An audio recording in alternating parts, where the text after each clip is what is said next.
Welcome to the Forward Marketing Podcast, the podcast that covers internet marketing strategies and leadership tactics to move your business forward.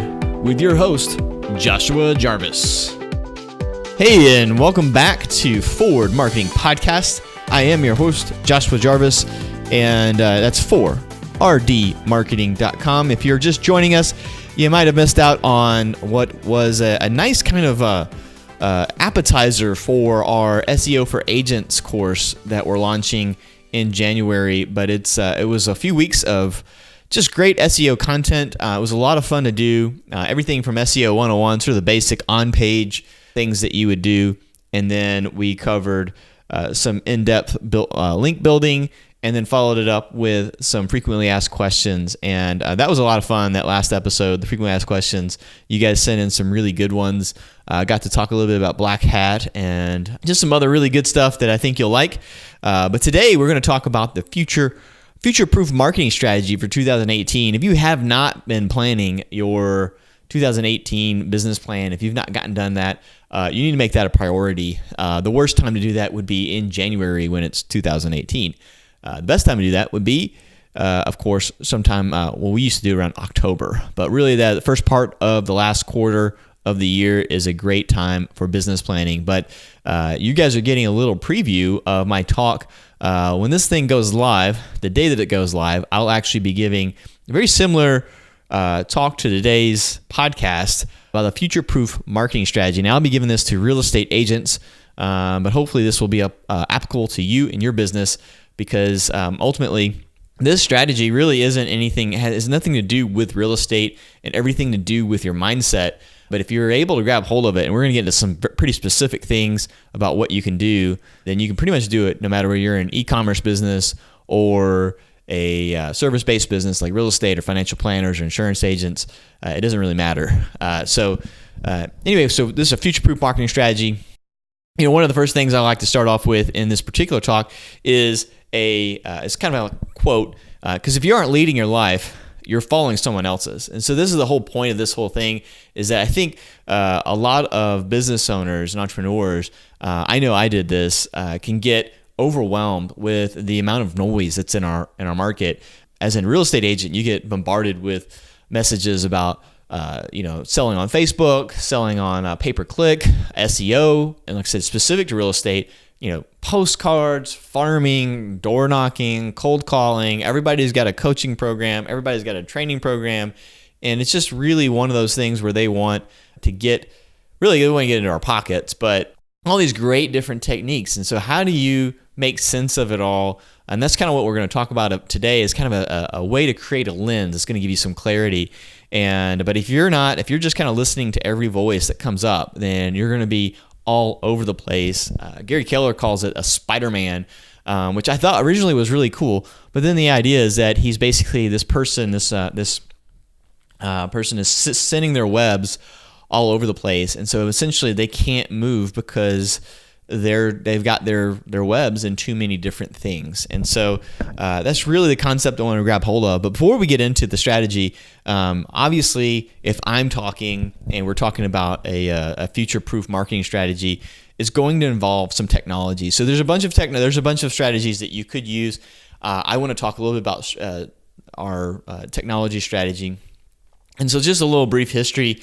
So back in our first episode, we covered how Google was sort of changing the search engine results and sort of taking over. And I love what Rand Fishkin said in one of his, I guess it was a State of SEO back in 2017, we're still in it, but basically he said, Google says this to you. They say, do a great job answering the searcher's query and we'll rank you high. Like, that's basically essentially the layman's version of what a search engine optimization is that if you create content that answers a question, that Google's going to rank you. Now, see, there's a little asterisk to this. It says, unless we have our own results first. And so that's kind of a big sort of takeaway from today's talk, is that who owns the search engine? Google does, not us. And so although we own the content, we don't own the search engine. And so they can change things. And if you've ever looked recently, you've probably noticed that the content, the things that even if you rank number one, that you're probably below the fold. So unless you get that featured snippet, then you are not even being seen until someone scrolls down. And that's kind of a big deal. I actually have some screenshots of this. I'll post the slides of this talk at forwardmarketing.com/podcast so you guys can see it. But I took some screenshots of this thing, and literally there are no, there was no organic search results for the searches that I perform. So we really can't rely on Google.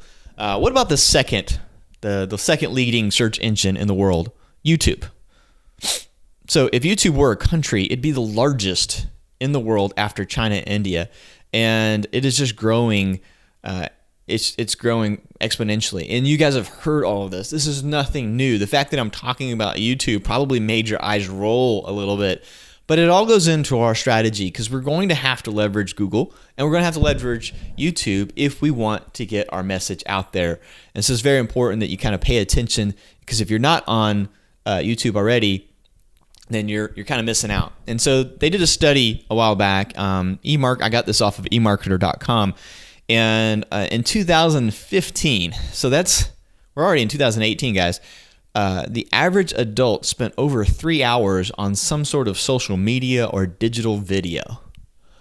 That's 3 hours a day. Can you imagine if you are in your 30s or older, can you imagine your parents allowing you to spend 3 hours a day doing something with video games or even indoors? Now, I spent all my time outside playing basketball, and then when video games came out, I still did that. I just stayed up really late playing games.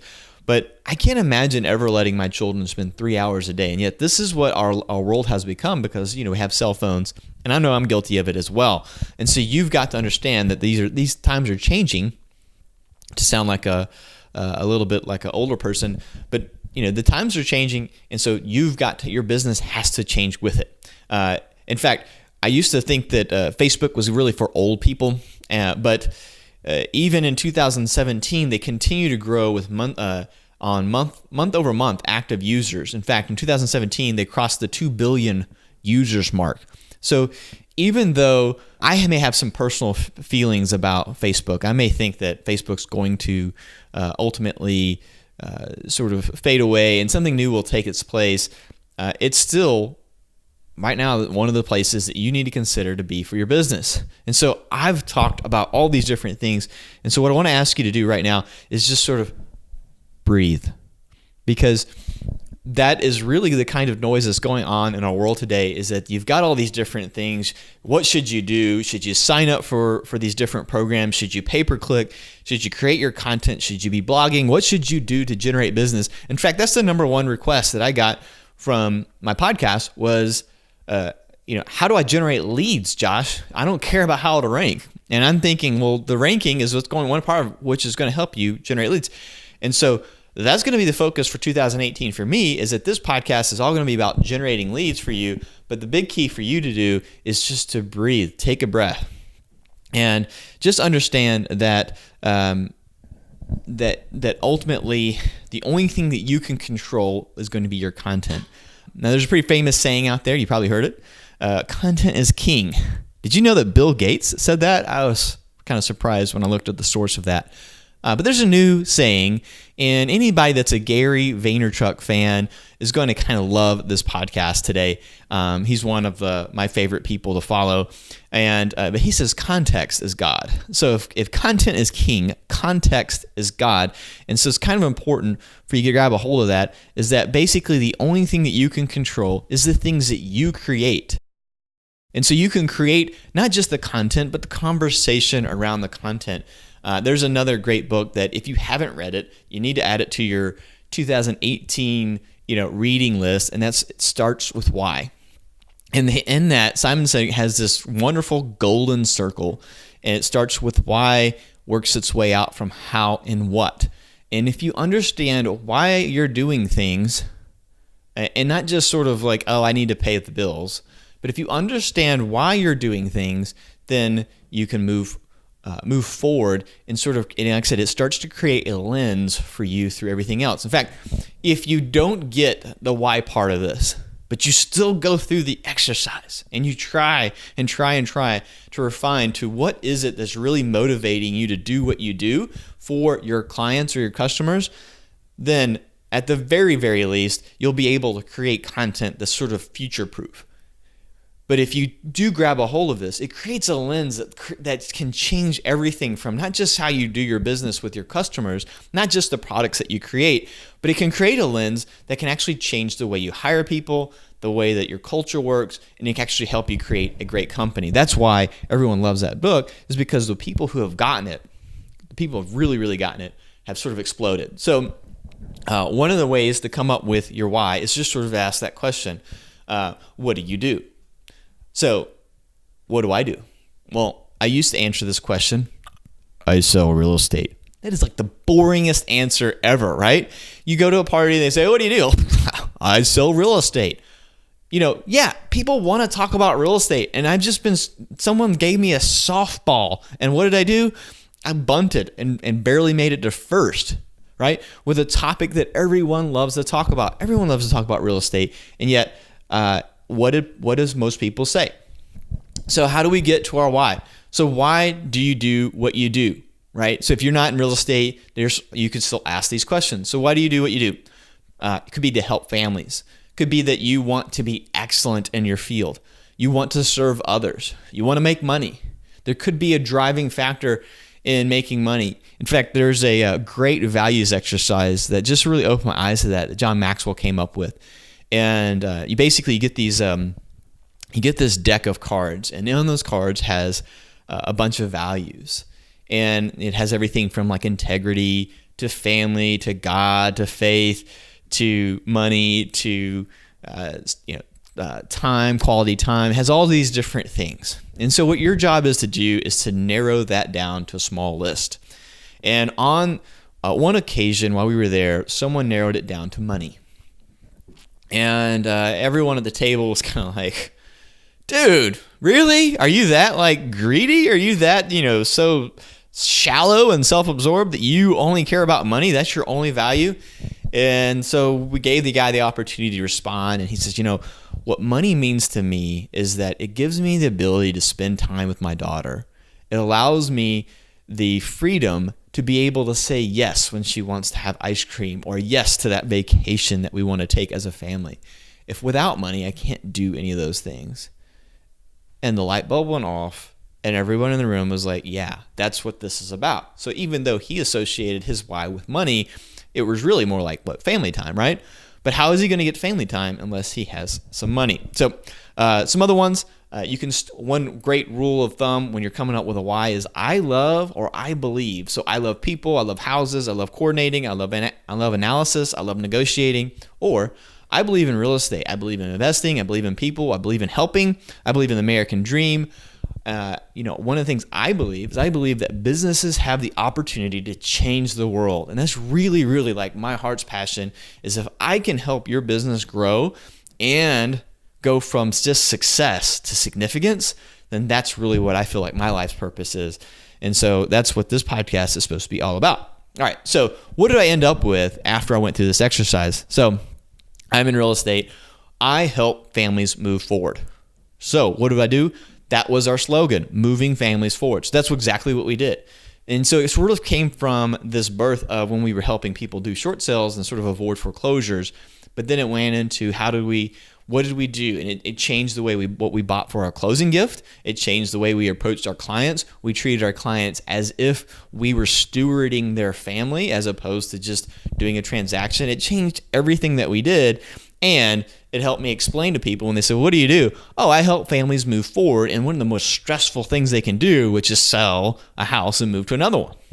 So I said all of that. And some of you, if you're like me, sometimes you'll hear this kind of stuff and it says, well, that sounds great, but that's kind of foo-foo. And I really want some tactics. I mean, that's great strategy, but I really want tactics. And so this is it. And if you are waiting for that sort of tactical part of the podcast where you can actually do something with the information, we're there. So step one is go live.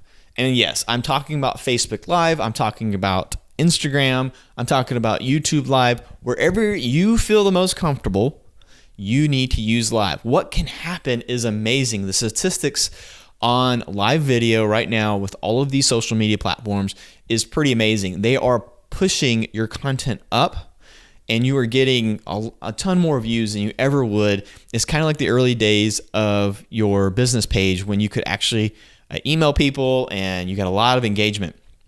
What are you going to talk about? I already know some of you are like, oh no, we just said video and I'm not ready to do video even though I'm supposed to do video. Here's some things.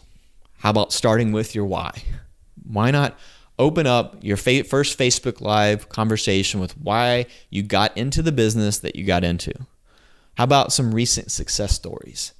Not the humble brag, okay? No one likes that. But maybe a challenge that you overcame, or why you really enjoyed working with a particular family or customer. Maybe they're very interesting. My insurance agent did this recently, and I thought it was amazing. Devin, he was like talking about this guy who had some sort of mushroom farm where they're doing research to cure diseases, and just amazing how this profitable business of selling mushrooms is sort of branching out, not just selling mushrooms, right? But they're also doing things to help other people. And so he told me a story about that. Not only was I like, man, I couldn't wait to meet this mushroom person. Now I want to find out more about him. But I also thought highly of Devin, because the way that he talked about someone that he cared about made me kind of care a little bit more about him. Another thing you can do is answer frequently asked questions. So you can just open up with your Facebook Live and say, hey, we're going to cover questions today. And if you don't have any questions coming in while you're doing the Facebook Live, use some generic ones. And you can go to Quora if your email box isn't full of questions, or maybe you just got into the industry, you can go to Quora, or you can type in questions about whatever your industry is into Google, and it'll give you a bunch of those. You could do an analysis on your market, like in real estate, insurance, financial planning, any of those fields, the service industry. You can do an update on the market. It may seem boring to you. It might even seem boring to a lot of people, but there are some people who are going to watch that video and go, oh, wow, he knows his stuff. And for a long time, when I first got into real estate, about 15 years ago, one of the first clients said, did your mommy drop you off? And I was like, well, now you have to buy a house from me. But one of the things I did immediately is I went out and understood the market. And so I was able to talk about the market in a way that no other agent was talking about it, talking about absorption rates, and not just days on market, but just talking about the overall market and what's going on, and just different tiers of the market too, like the different price ranges. I was able to understand bracketing and how price range brackets sort of affect the overall opportunity for a home buyer or a home seller. So anyway, being able to do that at a high level, being able to sort of understand that market and then also communicate it is huge. It sort of it gives you great credibility. Another thing is just a funny story. One of the things that I used to tell people was when I first got into real estate, that I would see these houses and I was like, oh my gosh, these houses are disgusting. I mean, who lived here? These guys must be pigs. Then I had children, and I understood that those houses weren't disgusting. They just had two or three or four little disgusting things inside the house called children. So anyway, those are things that you could do on Facebook Live. Now, you're not going to be able to see this slide, but you've probably heard of the Chewbacca person, and where she put the mask on and laughed. That captured our hearts and attention for a few weeks. And it was all because she went Facebook Live, and then it took off and had over 72 million views. Are you kidding me? And so this has the potential to really sort of amplify your business on Facebook for sure. So next step is that you've just created this piece of content. You just talked about your why, you talked about a client, you did something in this Facebook Live moment. Now you're going to go download the video. So that's the step 2 would be download the video. For step 1 is to go live. So so it's pretty easy. You can just head on over to your page and then click on more. So if you're on your Facebook page, you can click on more. You can go to videos, and then when you go to video, you see your video there, and just click on the little edit thing, and there it says download video. So it's pretty easy to do that. In fact, that's exactly what you want to do. You want to be able to download your video. And so that's step 2. It's pretty easy, right?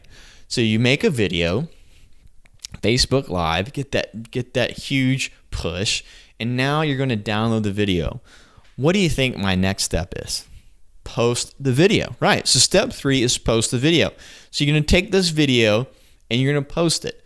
Now, if you did it on Facebook, you would post it on YouTube and on LinkedIn. And if you did it on YouTube, then you'd post it on LinkedIn and Facebook. All right, so it's pretty simple. Both of those sites have pretty straightforward ways of posting them.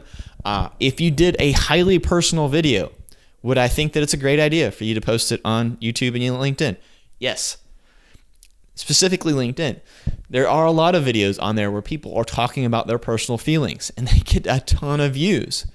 Because even though LinkedIn maybe has a sort of a more professional view of what's going on in their content, ultimately, we're still human and we want to connect with other humans. And that's why these videos are so good. So you've got it on YouTube. You've got it on LinkedIn. Now it's time to add it to your website. So that's step 4. So step 1 is to go live. Step 2 is to take that video and download it. Step 3 is to post it. And now step 4 is to add it to your website. And it's pretty straightforward there as well. You can take the YouTube embed. That's my preferred method, is to take the YouTube embed code and do that. All you got to do is click share on your YouTube to do that. So you don't have to be highly technical. So this whole strategy was designed to because I'm going to give this talk to real estate agents, and then that demographic, there could be people in the room that are in their early 60s, and there could be people in their room that are as young as 21. The 21-year-olds are going to be like, dude, you're going way too slow, and the 61-year-olds are just going to be stunned. What's a Facebook? So the deal is that this strategy needs to be crazy simple, because there's a key to the whole thing, and that's consistency. The only reason this strategy is going to kick butt in 2018 for you is if you actually do it, right? And not just do it once, right? I did a video back in January and nothing happened. No. You're going to have to do this every week.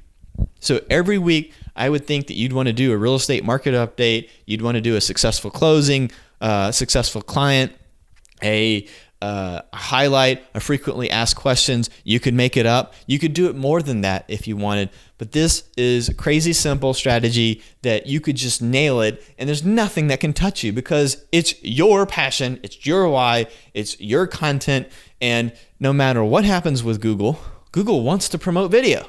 Facebook wants to promote video. We are in a video sort of content arms war right now, and that is why this strategy is going to work. All right, so you just click on share, and then you've got all these different options. You could share it on Google+, Twitter, Facebook again.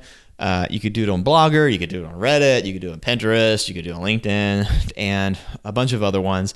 And then you can just click embed, and that'll give you the code that you need. So now, step 5. I know there's a lot of steps, but they're so simple. Send an email. So most of you have some sort of customer list or a database. If you don't, you are in trouble. At the very least, use Outlook or Google Contacts as your database so that you at least have some contacts. And we all know we're supposed to be sending messages to our database on a frequent, sort of consistent basis, right? But we never do. A lot of us don't, because it's like, oh, I don't want to spam them. I don't want them to get information that they don't want. So here's what you need to do. You need to send an email. What are you going to send them? A video, right? So you're going to put the video from the YouTube code inside this email and send it to them. Hey, I thought that you might have missed this on Facebook. I thought of you. Please check it out. Let me know what you think. Now, one thing I should have mentioned was that if you're on your website and you post it, add some text. Talk about what you talked about. Just do a little recap. You don't have to write a lot. I would love it if you wrote 600 words and you followed all of our SEO strategies, but you don't have to do that. You can just post it. Today I talked about the real estate market in Atlanta, and here's what I talked about. Please check out the video. Today I talked about my client in North Carolina that farms mushrooms and how he's looking for the cure for cancer. Today, I answered your frequently asked questions about digital marketing. In particular, we answered, what is Black Hat SEO, right? So that's pretty easy. All you have to do is something like that, and it makes it super shareable, makes it something that I can engage with. And like I said, at the end of the day, if you're consistent with this, which is step 6, repeat. So if you're consistent with this, you are going to kill it in 2018. I just know it. If you just trust me on this. Now, how many videos are you going to do? How many times are you going to do this? I suggest weekly, right? So if you took 2 weeks off, that's 50 videos. Sounds like a lot. What if you took off holiday weeks and said, okay, I'm just going to do 48 videos? That sounds like a lot. That's 4 a month. 4 videos a month. I'm not talking about 30-minute videos. I'm not talking about an hour video. I'm talking about a 2-minute to 5-minute video. Sure, it could be longer if you want. You could do a lot of other things with this video. You could turn it into a podcast. You could do a bunch of different things. All I'm asking you to do is go live once a week, take that video, post it places. So you download it, you post the video, then you take it, you add it to your website, and then you add it to an email newsletter, and boom, you're able to touch your clients. At least at the most, you could do 48 times a year, every week, if you want. If you wanted to do it monthly and say, here's the recap of all the things I did, you could do that. But the idea is that you need a consistent, simple strategy to be able to kill this. And I think you can. I think you will really crush it. And consistency beats creativity when creativity is inconsistent. I'm going to say that again because that's just too good. Consistency beats creativity when creativity is inconsistent. So you might have noticed if you went to forwardmarketing.com, there's a little button that says SEO for agents. All right. And so this may feel like this is an ad for my SEO training. And I would love it if you thought, oh, wow, that's great. He's got an ad for that on this podcast, and I'm going to sign up. If that's the case, man, send me an email and high five. But that is not what I'm talking about. One of the reasons I created this content was because I realized that my whole business, in fact, the last 15 years, I kind of missed it. I should have been treating my business like a membership business. That's right. Like these membership sites. I thought those were kind of cheesy, but then I realized that if I devoted my time and energy to creating content for just one group of people, that group of people, I could really make an impact on their lives. I could make an impact on their business. If you don't believe me that this membership model is for you as well, right? I am not telling you to go out and create a membership site. No, that's not what I'm talking about. I'm saying create in your mind a membership mindset to where your database is your membership. If you're in real estate, you're probably the most skeptical of me right now because you're like, my people don't buy houses every year. There's no way that they would pay me for a membership. I'm not talking about that. Get that out of your head. Change your thinking a little bit and think about how would you go about creating a membership feel or membership mindset with your clients in your database. So just to help you kind of think about that, what are some memberships that you are part of? Let's start with an easy one, Netflix. So you pay monthly, you've got a membership, you get videos, right? How about another one? A wholesale warehouse store like Costco or Sam's. That's a membership. You pay for it to get access to that. What's another one that you probably haven't thought of, but we've talked about it already? Facebook, right? So Facebook is basically a membership. In fact, today's app world in Silicon Valley, it's all about users. If I can get enough users, subscribers, members, then I might be able to take this somewhere. Now, if you're in real estate, what's something else that you're a part of that's a member? Right, your membership into as a realtor or your membership in the local MLS, right? So you were part of those membership. So I want you to get a membership mindset around your database and think of it like you're a farmer and cultivate your tribe. Because that's really the part of the strategy. You may think, what does this have to do with Facebook Live? Well, if you said, gee, I've got 200 people that are my audience. If you're a real estate agent, let's say you've got a database, there's a number called the Dunbar number. And it says, Dunbar says, basically you can only have a relationship for up to 150 people, right? And so let's say if you took that 150 people and you said, this is my membership site. Not my membership site, but this is my membership group, all right? And you said, all I'm going to do is care for these 150 people as if they were 150 trees that could produce fruit. So when I go Facebook Live and I talk about my why, so you've got that lens of your why, that I just love helping families move forward, I'm going to help each one of these families, 150 families, move forward. And it may not be, if I'm a real estate agent, that may not be that it's real estate. It may be that I'm helping them in the off season, if you will. Like in Atlanta, they move every sort of 7 to 9 years. So that's a long time. But if I'm going to walk with people that long, guess what happens? What comes from nice trees? Fruit, right? So if you are cultivating them, they're going to reward you with referrals. You're not doing it for the referral. You're doing it because you're doing what you love. So you need the lens of the why. And then you're using this strategy really to communicate with your tribe. Okay, so that's the group of people. So in case you were curious as to what I'm talking about, what is future proof? How is this future proof? Because your why is what's going to make everything sort of future proof. Why you do what you do and who you're doing it for is going to help you weather any storm that comes in. In real estate in particular, we get hit with so many of these new technologies, and these companies says, oh, we're going to disrupt real estate. We're going to get rid of the real estate agent. If I was to take those 150 people on my phone and I really poured into them and said that my time and energy is going to be going into them, creating content for them, communicating with them, and being consistent with them, do you think that an online company can come in and replace a personal service relationship business? No. It's when someone drops the ball on communication and consistency that these companies have an opportunity to take apart your business. I know several financial planners that Bo Henderson is a great one in Gainesville, Georgia, that if you were, he communicates with his clients and takes care of his clients' needs. He has no concern about whether another financial institution is going to come into his market or whether they create some new way to do things, because he's got a personal relationship with these people and he cultivates that relationship, spends time with them, creates content for them, and cares for them like no other company could. So that is your future-proof strategy. So just to recap, your future-proof strategy is really understanding why you do what you do for the clients and customers and or why you created the product that you created.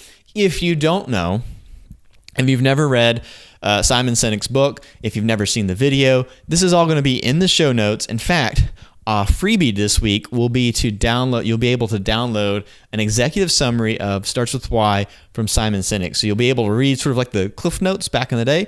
All I need is you'll just go on there and just put your email in, and you'll be able to get a PDF of that, and then you'll be off to the races. But once you understand your why, like I said, it creates a lens of clarity so you don't have to listen to the noise. Anyway, I hope this was helpful. This is your future-proof strategy. To reiterate, all it is creating a video content on one of the live networks. So Facebook Live is my suggestion. You create a live video covering a topic that you're passionate about. Download that, post it to LinkedIn, YouTube, and your website.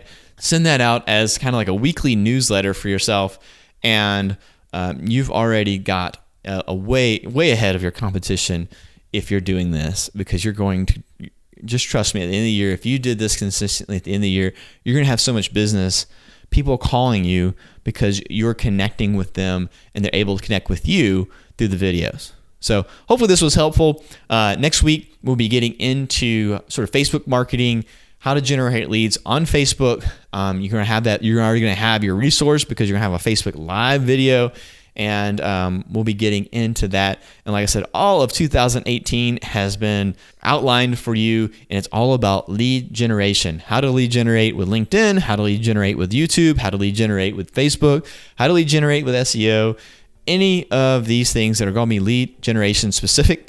And as always, I would love it if you email me at joshua@fordmarketing.com. That's the number 4, rdmarketing.com. I hope that you had an amazing Thanksgiving, and look forward to continuing our conversations into the Christmas break and into next year. So thanks so much for listening, and I'll catch you next week.